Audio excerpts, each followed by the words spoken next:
නොලන් බොසාගේ ඔඩෙසි film එක පොරගේ කැරිය එකේ වැඩිපුරම හම්බ කරපු ෆිල්ම් එක බවට පත් වෙලා තියෙනවා. ඒ කියන්නේ ඇමරිකන් ඩොලර් බිලියනය පව කරලා තියෙනවා. ඒ කියන්නේ ඇමරිකන් ඩොලර් බිලියනයයි දශම එකකට වගේ ප්‍රමාණයකට මේ වෙනකොට ඇවිල්ලා තිනවා. තාම රන් වෙනවා. තාම සල්ලි වෙනවා. මේක පාස් කරලා තියෙන්නේ කලින් ඕපන්හයිමර් එකේ එහෙම නෙමෙයි ඩාර්ක් නයිට් රයිසස් එක. ඉතින් හැබැයි 2012 බිලියනයක් කියන්නේ මේ කාලේ බිලියනයක් කියන්නේ ඉතින් ටිකක් වෙනස්. ඒ අතින් බැලුවම ඩාර්ක් නයිට් රයිසස් මීට වඩා හම්බ කරලා තියෙනවා. හැබැයි කොහොම හරි නම්බර්ස් වලින් ගත්තාම නොලන් බොසාගේ කැරිය එකේ වැඩිපුරම හම්බ කරපු ෆිල්ම් එක තමයි එතකොට ද ඔඩෙසි ෆිල්ම් එක.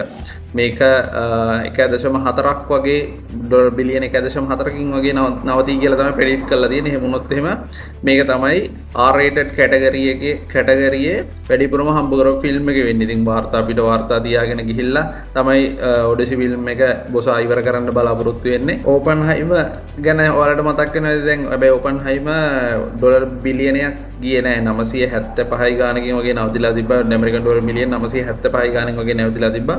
ඔන්න කාලයකට පස්සේ ක්‍රිස්ටෝෆර් නෝලන් ඩොලර් බිලියනයක් හොයපු ෆිල්ම් එකක් කරලා තියෙනවා. මම හිතන්නේ 2015ට පස්සේ 2012ට පස්සේ තමයි මේ හොයලා තියෙන්නේ. ඉතින් ඒ වගේමයි ලොක්කා ඉන්නවා ආයි වීඩියෝ එකක් අරන් එන්නම් වැඩිපුරම සල්ලි හොයපු ඩිරෙක්ටර්ස්ලා ගොඩේ. ඒ කියන්නේ මෙතන බිලියන 7ක් වගේ මේ වෙනකොට මිනිහාගේ ෆිල්ම් ලොකයි ෆිල්ම් ගිහින් තියෙනවා.